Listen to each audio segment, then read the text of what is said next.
una de las primeras cosas que se aprenden siendo comisario es que la gente nunca se alegra de verlo a uno.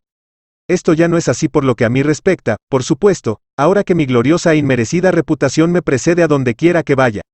Una buena regla empírica en mis tiempos de juventud, pero nunca antes me había encontrado frente a frente con la muerte ante la mirada de los soldados a los que se suponía que debía inculcar lealtad al emperador. En mis comienzos, como secuaz ocasionalmente leal de su gloriosa majestad, me había enfrentado, o, para ser más preciso, había huido de ellos despavorido y dando voces, a orcos, necrones, tiránidos y a una hueste demoníaca seriamente mutilada, para escoger solo algunos de los puntos culminantes de mi ignominiosa carrera. Pero encontrarme en aquel comedor de tropa a punto de ser desmembrado por miembros de la guardia amotinados, fue una experiencia única que, la verdad, no tengo el menor deseo de repetir. Tendría que haberme dado cuenta de la gravedad de la situación al ver que el oficial al mando de mi nuevo regimiento me recibía con una verdadera sonrisa en cuanto puse un pie fuera de la lanzadera. A esas alturas ya no me faltaban motivos para temerme lo peor, por supuesto, pero me había quedado sin alternativas. Por paradójico que pueda parecer, aceptar este destino miserable me había parecido, inquietantemente, la mejor opción que tenía para mantener intacto mi pellejo. El problema, por supuesto, era mi inmerecida fama de héroe, que por entonces había alcanzado proporciones tan grotescas que el comisariado reparó en mí y decidió que se estaba desaprovechando mi talento en la unidad de artillería que yo había elegido como el destino más seguro para cumplir toda una vida de servicio al emperador, situada como estaba a una gran distancia de lo más encarnizado del combate. Fue así que me vi arrancado de una posición de relativo anonimato y destinado directamente al cuartel general de la brigada. En un primer momento aquello no había pintado demasiado mal, ya que poco más tenía que hacer que revisar archivos de datos y organizar algún que otro escuadrón de tiro, lo que se me daba bastante bien. Pero el problema de que todos piensen que eres un héroe es que tienden a suponer que te gusta encontrarte en peligro mortal y desviarte de su camino para brindarles algo de eso. En la media docena de años transcurridos desde mi llegada, había sido destacado temporalmente a unidades destinadas, entre otras cosas, a asaltar posiciones fijas, despejar algún armatoste espacial y realizar reconocimiento muy por detrás de las líneas enemigas. Y cada vez que regresaba vivo, debido en no escasa medida a mi habilidad natural para ponerme a cubierto y esperar a que cesara el ruido, el Estado Mayor me daba una palmadita en la espalda, me hacía algún comentario elogioso y trataba de encontrar una manera todavía más creativa para exponerme a que me mataran.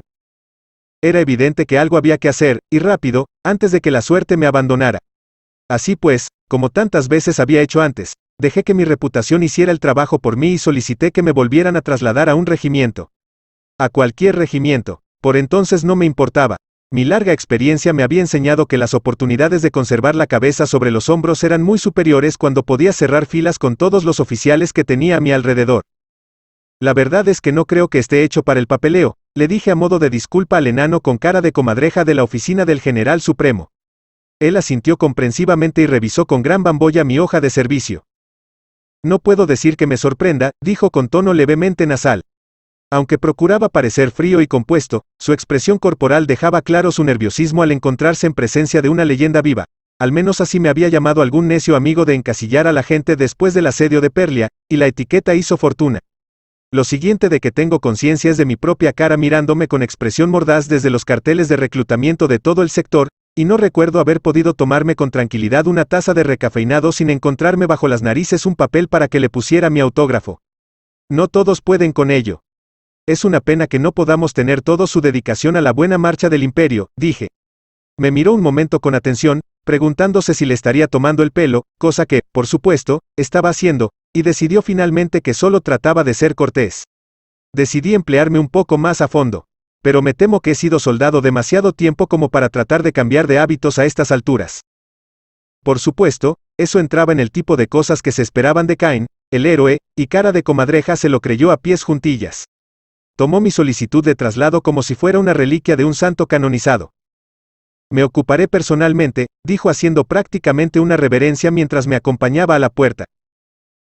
Y fue así que aproximadamente un mes más tarde me encontré a bordo de una lanzadera acercándome a la bodega del Cólera Justa, una vieja y desvencijada nave de transporte de tropas como las hay a miles en el servicio imperial, en todas las cuales tengo la sensación de haber viajado en uno u otro momento a lo largo de los años. Una bocanada del olor familiar del aire de a bordo, viciado, reciclado, mezclado íntimamente con sudor rancio, aceite de motor y col cocida, inundó el compartimento del pasaje al abrirse las escotillas. Lo aspiré con fruición ya que venía a desplazar al otro olor, no menos familiar, del artillero Jürgen, mi asistente casi desde los comienzos de mi carrera como comisario, hacía casi 20 años. De escasa estatura para ser un valjallano, Jürgen se las ingeniaba para parecer torpe y fuera de lugar a donde quiera que fuese, y en todo el tiempo que llevábamos juntos, no podía recordar una sola ocasión en la que hubiera llevado puesta una prenda que pareciera hecha para él. Aunque era de natural amigable, parecía encontrarse incómodo con la gente y, a su vez, la mayoría prefería evitar su compañía, una tendencia exacerbada, sin duda, por la permanente psoriasis que sufría y por su olor corporal al que, con toda sinceridad, llevaba bastante tiempo acostumbrarse. A pesar de todo, había demostrado ser un asistente capaz y valioso, lo que se debía en gran medida a su peculiar mentalidad. No era demasiado brillante, pero estaba ansioso por complacer y cumplir escrupulosamente las órdenes, con lo cual se había convertido en un conveniente parachoques entre mi persona y algunos de los aspectos más gravosos de mi función. Nunca cuestionaba nada de lo que yo dijera o hiciera, convencido aparentemente de que en cierto modo tenía que ser por bien del imperio, lo cual, teniendo en cuenta las actividades ocasionalmente vergonzosas en las que era sabido que yo participaba, era mucho más de lo que es dado esperar de cualquier otro soldado. A pesar del tiempo transcurrido, a veces me sorprendo todavía echándolo de menos. De modo que ahí estaba, pegado a mí, medio oculto tras el equipaje de ambos que se había ingeniado para reunir y sostener a pesar del peso, cuando los tacones de mis botas resonaron por primera vez en la rampa de descenso de la lanzadera. No puse ninguna objeción. La experiencia me había demostrado que era una buena idea para que la gente que no lo conocía de antes fuera haciéndolo progresivamente. Me detuve un instante para conseguir un efecto teatral antes de adelantarme para acudir al encuentro del pequeño grupo de oficiales de la guardia reunidos para saludarme junto a las puertas del área de carga. Hice resonar mis botas sobre la superficie metálica para darme el aire más marcial y autoritario posible, efecto que quedó apenas deslucido por los chasquidos de la zona chamuscada de debajo de los motores de la lanzadera al enfriarse y el trote de Jürgen por detrás de mí. Bienvenido, comisario. Es un gran honor, dijo una mujer sorprendentemente joven, pelirroja y de ojos azules, que se adelantó haciendo un corto y decidido saludo con eficiencia propia de un desfile. Por un momento pensé que era un desaire que solo estuvieran presentes los oficiales más jóvenes, luego identifiqué su rostro con la imagen de archivo de la pizarra de información resumida y le devolví el saludo. Coronel Castin, dije con una inclinación de cabeza. Aunque no tenía nada que oponer a que me adularan las jóvenes en circunstancias normales, el intento tan obvio de salamería me pareció repugnante. Después observé con atención su expresión expectante y tuve la sensación de que estaba al borde de una escalera que no existía. Era absolutamente sincera, que el emperador me asista, realmente estaban contentos de verme. Las cosas por estos lugares debían de estar todavía peor de lo que había imaginado. Sin embargo, aunque tenía cierto presentimiento, todavía estaba por descubrir lo mal que estaba todo.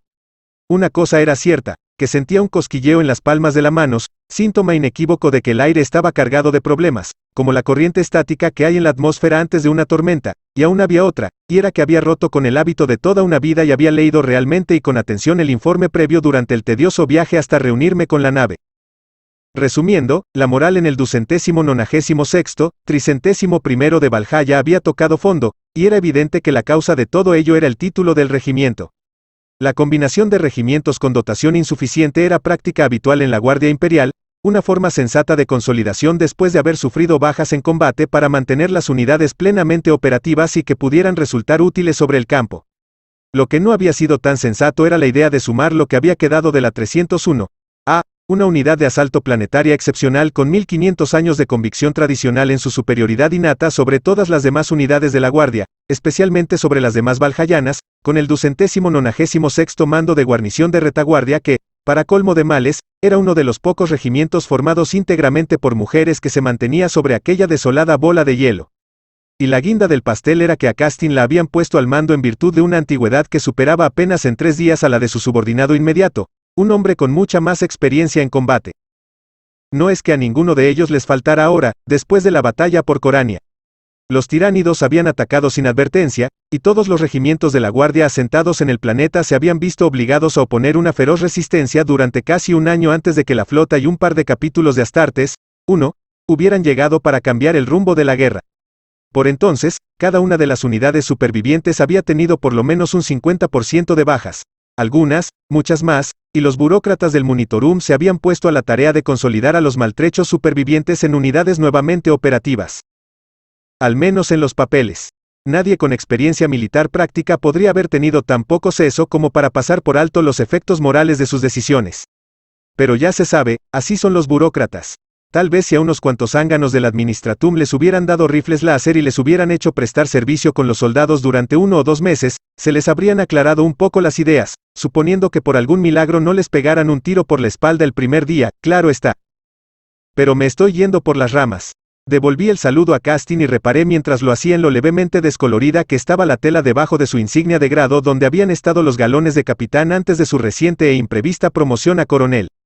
Quedaban muy pocos oficiales en ambos regimientos cuando los tiránidos acabaron con ellos, y tuvieron suerte. Por lo menos una de las unidades reconsolidadas estaba encabezada por un antiguo cabo, o al menos eso tengo entendido. 2.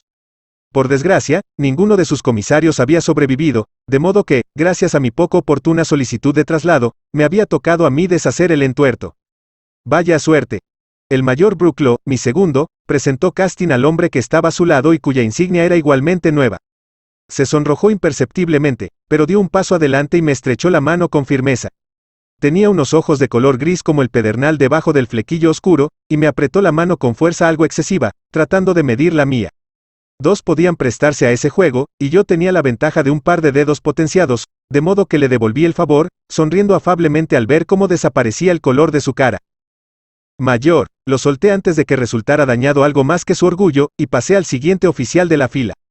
Castin había reunido a la mayor parte de su personal de mando, tal como mandaba el protocolo, pero estaba claro que a la mayor parte no le daba demasiada seguridad tenerme por allí. Solo unos cuantos me miraron a los ojos, pero la leyenda de Cain el héroe me había precedido, y los que sí me sostuvieron la mirada evidentemente esperaban que fuera capaz de enmendar la situación que todos sentían se les había escapado de control. No sé qué pensarían los demás, tal vez solo se sintieran aliviados al ver que no hablaba de fusilar a muchos de ellos ni de hacer venir a alguien competente. Por supuesto, de haber sido esa una opción realista, podría haberla considerado, pero yo tenía una reputación no buscada de ser honesto y justo y tenía que mantenerla, de modo que eso era lo que había.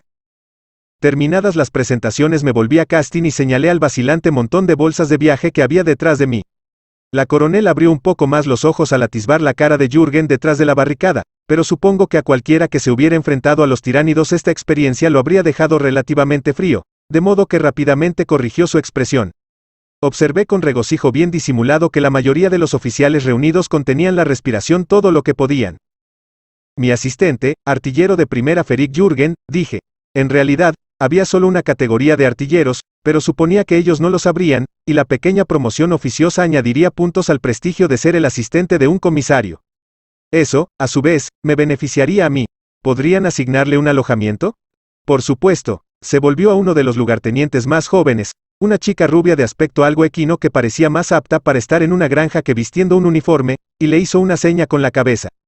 Suya, haz que el oficial de intendencia se encargue de ello. Yo misma me encargaré, respondió, excediéndose un poco de lo que es habitual en un ansioso oficial joven. Magil está haciendo todo lo que puede, pero todavía no domina totalmente el sistema.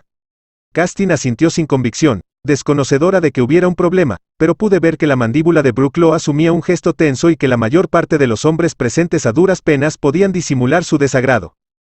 Suya era nuestro sargento a cargo de la intendencia hasta la última ronda de promociones, explicó Castin. Conoce mejor que nadie los recursos de la nave. Estoy seguro de ello, dije diplomáticamente. Y también estoy seguro de que tiene deberes más apremiantes que atender que encontrar una litera para Jürgen. Nosotros mismos nos pondremos en contacto con su sargento Magil, si no tiene nada que objetar. Nada en absoluto. Castin pareció momentáneamente intrigada, pero pronto lo superó. Observé con el rabillo del ojo que Brooklow me miraba ahora con algo muy próximo al respeto. Bien, ya era algo, pero estaba bastante claro que iba a tener que trabajar duro para convertir a esta ralea dividida y desmoralizada en algo con visos de unidad de combate. Bueno, al menos hasta cierto punto. Aunque distaban mucho de estar preparados para combatir a los enemigos del emperador, sin duda estaban en buena forma para luchar los unos con los otros, como no tardaría en descubrir. No he llegado a mi segundo siglo pasando por alto los pequeños presentimientos que a veces me asaltan impensadamente, como ese escozor en las palmas de las manos o la vocecita que a veces oigo dentro de la cabeza y que me dice que algo es demasiado bueno para ser cierto. Sin embargo, en mis primeros días a bordo del Cólera Justa no tuve necesidad alguna de esos sutiles avisos de mi subconsciente. La tensión que se respiraba en el aire de los corredores que nos habían asignado, como el ozono en las inmediaciones de una hueste demoníaca, casi hacía saltar chispas de los mamparos. Y no fui yo el único en notarlo. Ninguno de los demás regimientos a bordo se aventuraba por nuestra parte de la nave, ni para mantener contactos sociales ni por la tradición consagrada por el tiempo de gastar bromas a los miembros de otra unidad. Los prebostes navales patrullaban en grupos tensos y cautelosos. En la desesperación por conseguir un respiro, incluso llegué a hacer visitas de cortesía a los demás comisarios de a bordo, pero estos no tenían nada de sociables. Eran todos, sin excepción, hombres latosos y sin sentido del humor. En el caso de los más jóvenes, se sentían demasiado abrumados por mi reputación para ser una buena compañía, y la mayor parte de los de más edad tenían un resentimiento sordo por el que consideraban un joven advenedizo ávido de gloria. Pero, tediosos como eran estos interludios, antes de lo que pensaba habría de dar gracias por ellos. El único punto luminoso era el capitán Parjita, que llevaba 30 años al mando de la nave y con el que simpaticé desde la primera cena que compartimos. Estoy seguro de que la primera vez que me invitó fue por imposición del protocolo, y quizá porque sentía curiosidad por ver qué aspecto tenía en persona el héroe del imperio, pero cuando íbamos todavía por el primer plato ya estábamos charlando como viejos amigos. Le conté unas cuantas mentiras escandalosas sobre mis aventuras pasadas y él me ofreció a cambio algunas anécdotas de su propia cosecha, y para cuando pasamos a la Masek me sentía más relajado de lo que había estado en meses. En primer lugar, realmente comprendía los problemas que tenía con Castin y su gente. Tiene que restablecer la disciplina, me dijo innecesariamente. Antes de que la podredumbre se extienda más. Haga fusilar a unos cuantos. Eso les aclarará las ideas. Eso era fácil de decir, pero no tan fácil de llevar a la práctica. Es lo que hubieran hecho la mayor parte de los comisarios, es cierto, pero unir al regimiento por el terror y por el odio hacia su comandante tiene sus desventajas, especialmente si uno va a encontrarse en medio de un campo de batalla con estos individuos en un momento no muy lejano y todos estarán armados. Además, como ya he dicho, yo tenía una reputación que mantener, y buena parte de ella era hacer ver que realmente me importaban un bledo todos los soldados que tenía a mi mando. De modo que esa, desgraciadamente, no era una opción. Fue una de las veces en que volví a mi alojamiento tras una de esas agradables veladas que me vi obligado a hacerlo, y, en cierto sentido, bien podría haber prescindido de ello. Lo primero que me alertó fue el ruido, un murmullo creciente de voces proveniente de los corredores que llevaban a nuestra sección de la nave. Mi estado de ánimo agradablemente reflexivo, aumentado por el amasec de Parjita y por la victoria obtenida en el tablero de regicida, se evaporó en un instante. Conocía demasiado bien aquel sonido, y el retumbo a mis espaldas, sobre la cubierta, de las botas de un escuadrón de prebostes que marchaba a paso redoblado hacia el origen del tumulto bastones en ristre bastó para confirmarlo. Acomodé mi paso al suyo tras colocarme junto al jefe de la sección. Suena como un motín, dije. Debajo del casco sin adornos, la cabeza asintió. Así es, señor. ¿Alguna idea sobre lo que lo originó? No es que eso realmente me importara. El resentimiento sordo reinante entre los valhallanos era por sí mismo causa suficiente. Cualquier excusa habría servido. Si aquel hombre tenía la clave, jamás llegué a oírla. Cuando llegué a la puerta del comedor, una taza de cerámica con la insignia del 296º regimiento se estrelló contra su casco. Por la sangre del emperador. La esquivé por reflejo y me refugié tras el mueble más próximo para evaluar la situación mientras los prebostes avanzaban por delante de mí golpeando con sus bastones a todo el que se les ponía por delante. La sala era una masa ondulante de hombres y mujeres rabiosos que intercambiaban puñetazos, puntapiés y golpes de todo tipo. Cualquier vestigio de disciplina se había ido al diablo. Ya había varios hombres en el suelo, sangrando y gritando mientras los combatientes que seguían activos los pisoteaban y las bajas no dejaban de aumentar. Lo más encarnizado del combate se desarrollaba en el centro del salón, donde un grupo reducido de camorristas estaban empeñados en matarse los unos a los otros a menos que alguien interviniera. Para eso estaba la policía militar. Me refugié detrás de una mesa volcada, estudiando el panorama mientras le enviaba a Castin el informe de la situación por el microtransmisor y miraba a los prebostes que se iban abriendo camino esforzadamente. Me pareció que los dos que peleaban en el centro del grupo tenían sus fuerzas igualadas. Un hombre de cabeza rapada, musculoso como un catachán, que superaba en estatura a una mujer enjuta y fuerte que llevaba el cabello negro como ala de cuervo muy corto. Si él la aventajaba en fuerza, ella lo compensaba con su agilidad. Golpeaba y retrocedía poniéndose fuera del alcance del hombre, reduciendo la mayor parte de los ataques a golpes de refilón, lo cual era muy conveniente, ya que un golpe de lleno de aquellos puños como masas podría haberle hundido las costillas. Vi cómo él giraba y le lanzaba una patada alta a la sien. Ella trató de esquivarlo, y cayó cuán larga era al recibir el impacto del pie en la parte superior de la cabeza. Sin embargo, dio una voltereta y recuperó la posición erecta con un cuchillo de una de las mesas en la mano. Trató de alcanzarlo en el esternón, pero él la bloqueó y acabó con una roja cuchillada en el brazo derecho. Ese fue, más o menos, el momento en que las cosas empezaron a ponerse feas. Los policías habían recorrido casi la mitad de la distancia que los separaba de donde estaban los dos alborotadores cuando los dos lados finalmente se dieron cuenta de que tenían un enemigo en común. Una mujer joven a la que le sangraba la nariz rota se vio apartada sin ceremonias del hombre a cuya entrepierna intentaba hacer llegar una patada y se volvió contra el policía que intentaba sujetarla. El golpe que le dio con el codo rebotó sin consecuencia en la armadura que le cubría el torso, pero el que anteriormente había sido su oponente saltó en su defensa armado con un plato roto, al que hizo describir un arco breve que alcanzó al preboste en la juntura del cuello, donde la protección era más débil. Saltó un chorro de sangre arterial que salpicó a todos los que estaban alrededor y el policía militar cayó de rodillas tratando de contener la hemorragia. Por las tripas del emperador. Empecé a desandar el camino hacia la